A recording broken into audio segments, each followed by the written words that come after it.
We start with developing news from the United States. It's in relation to the death of the unarmed black man, George Floyd. The Minnesota attorney has increased charges against Derek Chauvin, who was the police officer involved in Mr. Floyd's death, while also laying charges against the three other officers who were present. Now, this is according to Minnesota Senator Amy Klobuchar. She's called it an important step for justice. Now, earlier, George Floyd's son visited a memorial in honour of his father in Minneapolis as protests continue across the United States. This is Quincy Mason visiting the spot where his father was arrested, then died. He spoke to supporters at the scene. I'm here reunited with my family, trying to get justice for my father. And no man or woman should be without their fathers. And we want justice for what's going on right now. And I appreciate everyone for showing him some support and love. I thank y'all for that. Well, standing next to him was the family's lawyer, Benjamin Crump. We come here today to this spot to remember George Floyd, who was tortured to death. And so we thank the Minnesota governor for bringing human rights charges against the Minneapolis Police Department, because we absolutely believe that he was tortured in the last 8 minutes and 46 seconds of his life. George Floyd's family lawyer there. Well, Dr. Cedric Alexander is a former police chief in the state and a member of President Barack Obama's task force on 21st century policing. And a little earlier, he gave us his response to these additional charges being laid in this case. What we have seen in certainly what is still forthcoming, these charges being levied against these officers is certainly the very right thing to do. I think it begins a healing process for this nation, and it gives us an opportunity now to go back and look at some reform in this nation as it relates to public safety, as it relates to our criminal justice system, because in the U.S. we certainly have had a number of these types of events that have occurred to young men of color, more specifically and more frequently than we care to count, and many times they have been unarmed. So it is of grave concern. And someone who's been a two-time police chief here in this country, as I have, I know the challenges that are out there. But we got to do some work here, because something really is inherently wrong, and something went horribly wrong on May 25th with the loss of life in such a tragic, horrific, and heinous way. That was Dr. Cedric Alexander speaking to me a little bit earlier. Now we can cross over to Washington to speak live to Aleem Maqbool. Aleem, what reaction from protesters to these increased charges?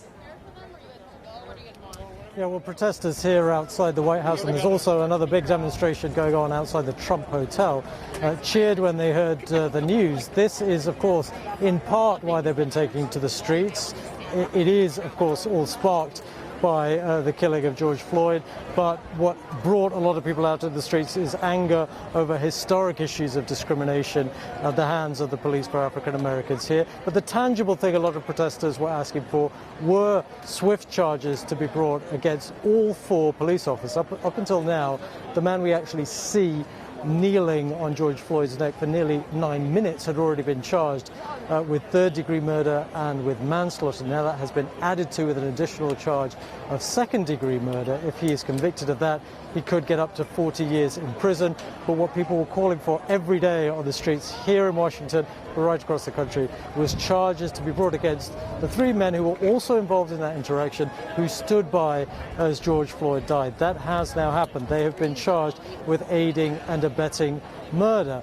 And there's no doubt that this wouldn't have happened as quickly, at least, if it hadn't been for these huge protests. That put an immense amount of pressure on the Minnesota Attorney General, but he is now expected to officially confirm what I've just been telling you, which so far has been reports from the Attorney General's office about these additional charges. And Aleem, what's your sense of whether the protesters will now stop protesting, or has this gone beyond that now? Well, Kasia, it's been relatively peaceful over the last couple of days in most parts of the country, but people are not, as I say, just out here talking about George Floyd's death. They're talking about all the injustices that we've seen over the years. Many of them were not too dissimilar to what we saw in George Floyd's case, where police officers weren't indicted, didn't even lose their jobs in some cases. But there are clearly underlying issues, cultural issues within the police, cultural issues to do with racism in many parts of society in this country. I mean, what you do about those things, what solutions there are, is a different matter. But for a lot of the protesters, they want to at least hear that their president, that's why a lot of them are particularly coming here and outside the Trump Hotel, is listening to their grievances, is listening to their hurt, and is listening to their anger over all that has been going on. Aleem, thanks so much for the time being. Aleem McBall there live from Washington. Just the past week, we've seen anti-racism protests, as Dr. Alexander was speaking about, spread from America across the world to New Zealand, to Rome, to Nairobi, and now here in London. And this was the scene in Hyde Park earlier, where organisers asked people to bring face masks and to spread their arms out to maintain a 2-metre distance from each other. The crowd chanting that the UK is not innocent. Well, my colleague, the BBC's Chichi Uzundu, was there. Police have urged people that if they want to make their voices heard, that they should remember that the coronavirus restrictions are still in place. So organisers asked people to walk into this park with their arms spread out wide to maintain a 2-metre distance socially. But the Black Lives Matter group who've organised this protest say that as much as they understand what's going on in America, is not that much different what is going on in the UK. They say that there are a whole host of different issues which UK black communities are undergoing, and they are discussed by the death of George Floyd. They plan to, from here, march to Victoria Station, where they feel that the railway worker, Belly Manjunga, who died with COVID-19 after being spat at work, is not justice, and they want to have a protest to acknowledge that a disproportionate amount of black people in the United Kingdom face racism. Chichi Uzundu reporting from the protest that had started in Hyde Park in central London. Now, the UK's Prime Minister Boris Johnson also had a message for protesters in America and in the UK. We mourn George Floyd, and I was appalled and sickened to see what happened to him. And my message to President Trump, to everybody in the United States from the UK, is that I don't think racism or race, and it's an opinion that I'm sure is shared by the overwhelming majority of people around the world. Well, racism, racist violence has no place in our society. Well, protests against the death of George Floyd have resonated across Europe. This was the scene in Amsterdam a little earlier this week. Thousands gathering in Dam Square to rally against police brutality in the US and in Europe. And this was Paris on Tuesday. Up to 20,000 people gathering in protest against excessive use of force by police in the death of a black man in custody in 2016. Now, his case bears similarities to the killing of George Floyd. And this was in Berlin over the weekend, dozens there holding a rally outside the US Embassy. Well, the US protests are featured heavily in European papers. The centre-left Spanish paper El País calls it a Black Spring with unpredictable consequences, while this Polish conservative paper took aim at Donald Trump as America faced 2 crises, the pandemic and the protest. Both cases demonstrate the lack of strong leadership on behalf of the White House, says the paper. Similar theme in the German conservative paper Die Welt, which doubted Mr. Trump's chances of re-election. The corona crisis with over 104,000 deaths, more than 40 million unemployed, and now another racism debate. All of this has wrecked Trump's former track record. Now, African leaders and institutions have also been speaking out. The chairperson of the African Union Commission released a statement strongly condemning what he called the murder of George Floyd. He reiterated the African Union's rejection of the continuing discriminatory practices against black citizens of the United States of America. Well, Ghana's president tweeted this statement in which he said the unfortunate incident should inspire change in how America tackles racism. Well, there have also been protests in countries across the continent. This was Cape Town just earlier. People there placing placards in support of the protest movement. South Africa's government has urged US security forces to use maximum restraint. And this was Nairobi earlier this week. Protesters holding signs saying silence is violence and chanting down with impunity, down with police brutality. This was outside the US Embassy. Here's one of them. We are here to express that solidarity with the American people, but to also say that white supremacy is a cancer that is also affecting us. There have been some political developments. The US Defense Secretary has publicly disagreed with Donald Trump over deploying the army to dispel protesters. Mark Esper has said that he is opposed to invoking a law that would allow Mr. Trump to send soldiers onto the streets. I've always believed and continue to believe that the National Guard is best suited for performing domestic support to civil authorities in these situations in support of local law enforcement. I say this not only as Secretary of Defense, but also as a former soldier and a former member of the National Guard. The option to use active duty forces in a law enforcement role should only be used as a matter of last resort and only in the most urgent and dire of situations. We are not in one of those situations now. I do not support invoking the Insurrection Act. Well, let's cross over to Alexandria in Virginia to speak to the former US Secretary of the Navy, Ray Mabus, who served under the Obama administration between 2009 and 2017. Can you explain to us what is happening here?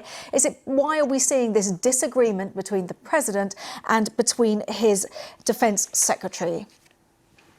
Well, I'm really glad that Secretary Esper took that step. He was late in doing it. It would be completely inappropriate to use active duty troops against American civilians, against these protesters. And Secretary Esper was the one who, in a call with the governors on Sunday, I believe, echoed President Trump and said you had to dominate the battle space. And at that point, he was talking about using active duty troops. And that's using American citizens as an enemy, the battle space being the streets of America, which is just completely inappropriate. But I think what you're seeing here in the bigger picture is the continuation of this president, President Trump, trying to politicize the American military. And it's just completely, absolutely inappropriate. And Secretary Esper seems to have reached that point where he could no longer be a part of it.